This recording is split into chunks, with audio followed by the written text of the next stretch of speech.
Odessa, Texas, halfway between Odessa and Mons, where there's a whole sand dune. The geological stuff out here is really cool once you start digging into it.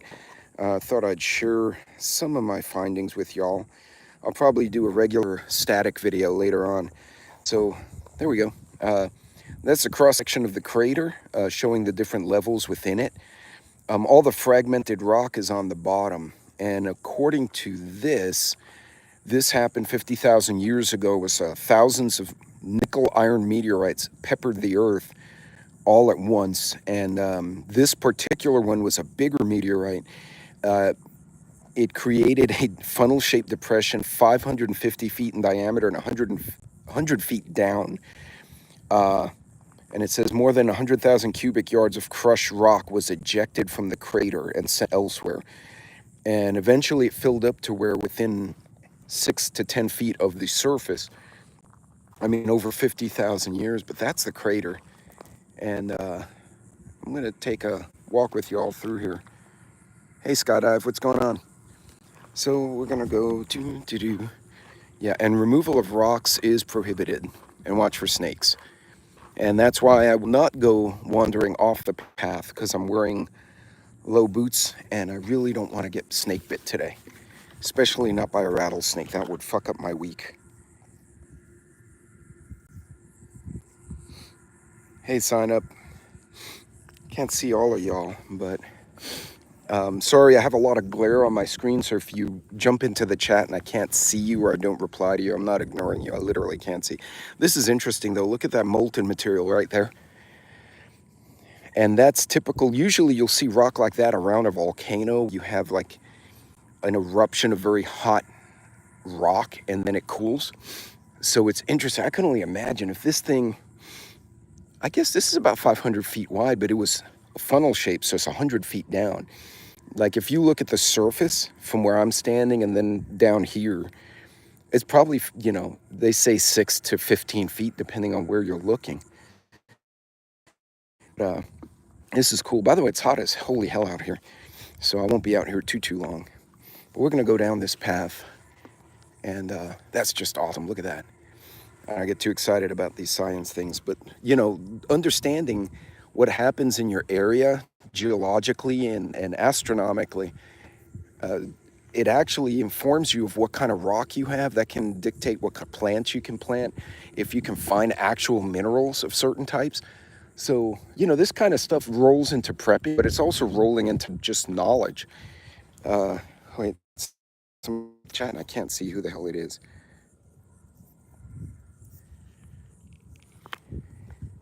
Hey, can y'all... Hey, folks.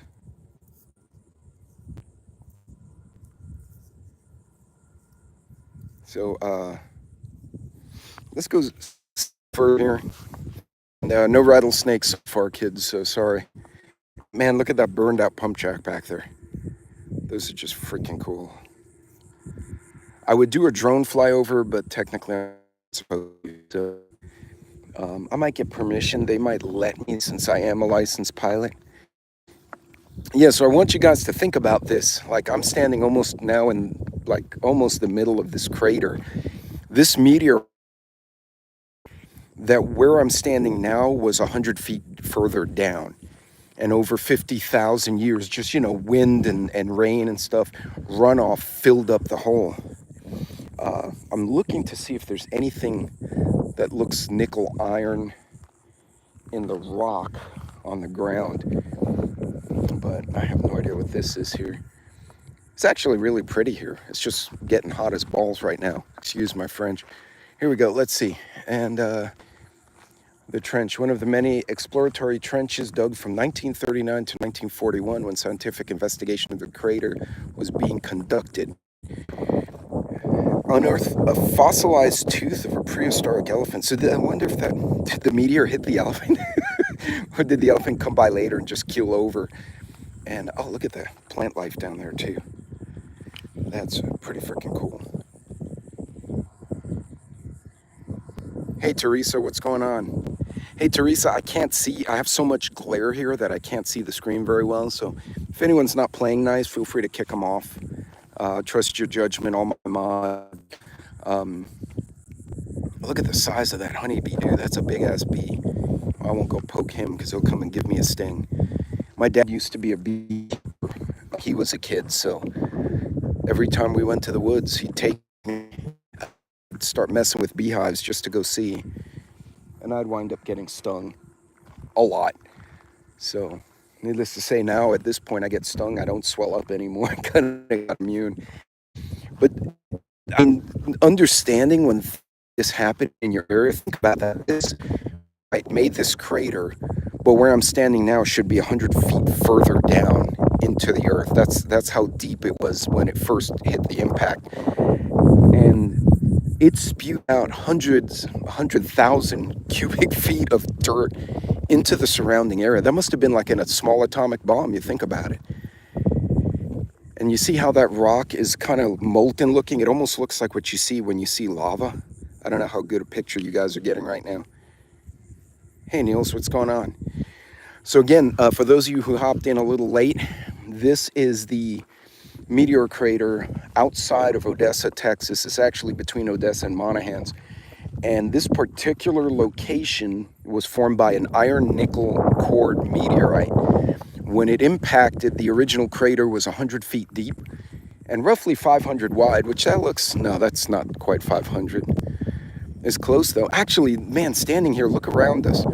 Like there's the museum, but look at all that. You can see like this layer of stone, just like molten rock all the way around. And what is this? 165-foot shaft. This 8 by 12-foot shaft was dug by WPA Labor in 1940-41 under University of Texas. Oh, that makes sense. In an attempt to find a large meteorite impact on the Earth's strata. No large meteorite has been found buried under the crater or rim. They did find a lot of fragments. It probably disintegrated.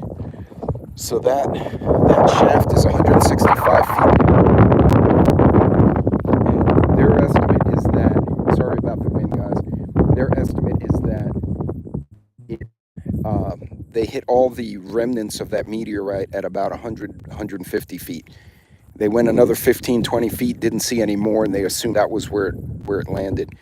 And they got, yeah, and they put barbed wire. You'd think no one would want to screw with a 165-foot hole in the ground, but obviously someone did, and then they put barbed wire. So yeah, let's, we're going to keep going here. You see, this, and also, again, understanding when things like this happened in your area historically, it changes the geology, and the geography. It changes both. I actually mentioned that in my book, Understanding Your Geography and Your Geology. Because as a prepper, if you don't know your area floods, and you move somewhere and then the shit starts flooding and you're caught off guard, well, you didn't do your homework. So it's important to know that. Extremely fine powdered rock formed in sandstone by the shock waves of the meteorite impact. It has appearance and texture of talc. So that's the rock floor. I don't know, I guess this white stuff here. But you got to admit, this is pretty cool. And again, 100,000 cubic feet of dirt got tossed. I mean, that's not a small amount. So that means not only did it change this crater, but the mileage, all the acreage around it suddenly had a change in the layering of the rock and the dirt in it. So that's cool. That's still ugly ass pump jack. So let me see if I can get a little closer. I'm trying to be respectful of the park. I don't want to get off the trail because people do that and then they damage artifacts. Oh, here's another example of, like, I don't know if you guys can see that right between, just past this bush here. See how that rock, it looks almost like cooled lava. I don't know how else to describe it. And again, magma from lava has iron and nickel and those elements. So that's consistent with our rapid cooling of a very hot rock that's been liquidized from an impact. So, all right, we're going to keep going up this way. And sorry guys, no rattlesnakes. I was going to get you a picture of one, but It's hot as hell. They're probably smarter than me. They're like, no, stupid human can go walk in the 100 degrees. But anyway, there are places like this all over the US, all over Canada. I mean, they're all over the world. So if you get a chance, go visit one and just look at it. I think this is really neat. Neil, I think I saw you in the chat. How far you figure across here? I might go ask the people in the museum. It's got to be a couple of 100 feet, but it was a bigger crater back then, so I can't even fathom how deep this was the day of the impact. And I really want to ask them why they found the elephant tooth. I'm like, did the meteorite hit the woolly mammoth and obliterate them, or how did that work? And keep in mind, a lot of this area 500,000 years ago was actually an inland sea. It was actually a little sea inside of Texas as the glaciers melted, which is why it looks really sandy, because envision this being the sea floor once upon a time. So again, that dictates the kind of plants, the kind of animals, how hard it is to dig. You want to dig a trench, you want to dig drainage, you want to put a bunker. How hard these rocks are dictates a lot of that. Oh, I can get a close-up. Oh, nope, not the big fat hornet. I don't want him. That would also be a sucky day. And then it says, this massive limestone formation normally lies 22 feet below the plain, but the force of it kicked this limestone out. And then you look, see the limestone looks kind of like grayish and flat and layered, but then you go over here and you start seeing that kind of molten stuff back there. So it's really, really cool. And understanding your geography, understanding the geology of your area really can help inform you how you should prep.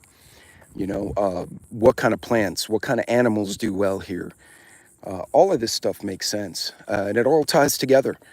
And it's just cool. I mean, people need to learn shit, and it's much more fun to go out and learn. I have no idea. That looks like cement.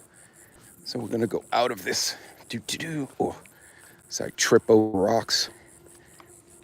And now we're back on the plane. And you notice that was a kind of a elevation here. And then this is what it looks like at the surface. Coming back to the top. And for any comments or any questions, sorry, I have a lot of glare. I really can't see the chat very well. So, see, here's that almost molten looking rock that I was talking about. Is very different from the limestone you normally find out here.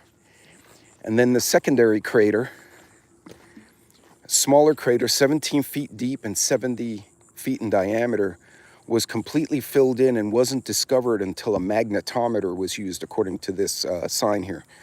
The crater was formed by a smaller meteorite hitting the Earth. And an estimated 6 tons of meteorite debris were found in the Earth under this crater. So, man, I can only imagine the size of these rocks just hitting the Earth 50,000 years ago. But yeah, this used to be an inland sea, kind of like the Dead Sea once upon a time. And now it's just flat, and it has coyotes. Anyway, folks, hold on a second here. Ooh, it's getting ugly hot. Hey, folks, so I hope you guys found that interesting. Keep in mind, understanding, you should know your science anyway. It's just good knowledge to have. But changes, something that abruptly changes your geology, your geography, can absolutely affect the way you prep. You see the terrain here, right? This is not a place to grow certain types of plants. Certain animals don't do well out